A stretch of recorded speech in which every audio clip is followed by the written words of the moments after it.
Welcome back. Let's dig a little deeper into our top story now. Israeli Prime Minister Benjamin Netanyahu addresses Congress tomorrow. The divide couldn't be clearer. President Barack Obama believes he has the support of the American people and of liberal Jewish organizations to push ahead with a nuclear deal with Iran.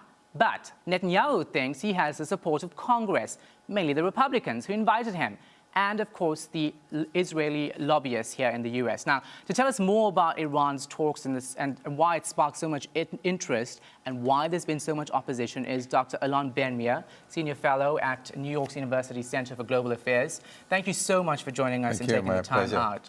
Firstly, how far are we in terms of getting this plan signed and into effect? Well, we're still rather far because there's still significant differences between the United States and Iran in connection with the duration of the agreement, in terms of how fast the sanctions should be removed, in terms of the grade of uranium that they can or cannot be enriched, and in terms of the other facilities. So there's still many difficulties, but there have been some progress, and they believe they can actually achieve some kind of a resolution perhaps by the end of the month. Yeah.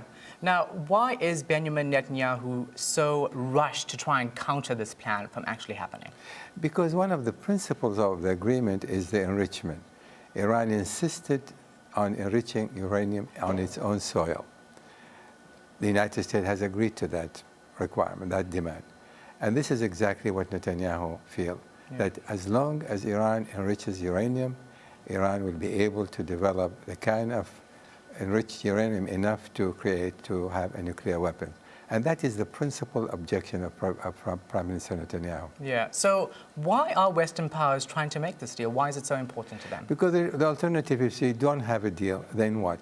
Then Iran will continue to pursue a nuclear weapon program. And the United States will be faced with two options: to leave Iran to its own devices and then engage in containing, which is extremely difficult, or to try a deal, however imperfect, but we will have the opportunity to continue very close monitoring of Iran's nuclear program and make sure that Iran slow the progress, and hopefully over time, perhaps 10, 12 years, perhaps we can, the geopolitical dynamics in the Middle East will change in a dramatic way, obviously, and that could lead to new opportunities and new options. And that is, again, maybe some wishful thinking in it, but there's no doubt an effort to have some kind of a resolution now or an agreement is better than having no agreement whatsoever. All right, very quickly, last question. Tell me, why is Netanyahu here? Is it anything to do with these upcoming elections, getting support internationally? There's no question. There's no question this is going to play well at home. And for him, this is a coup to come to the United States, speak in front of the joint session of Congress. And Israel is going to look, well, he is the leader, he's the protector, the ultimate protector of the state of Israel.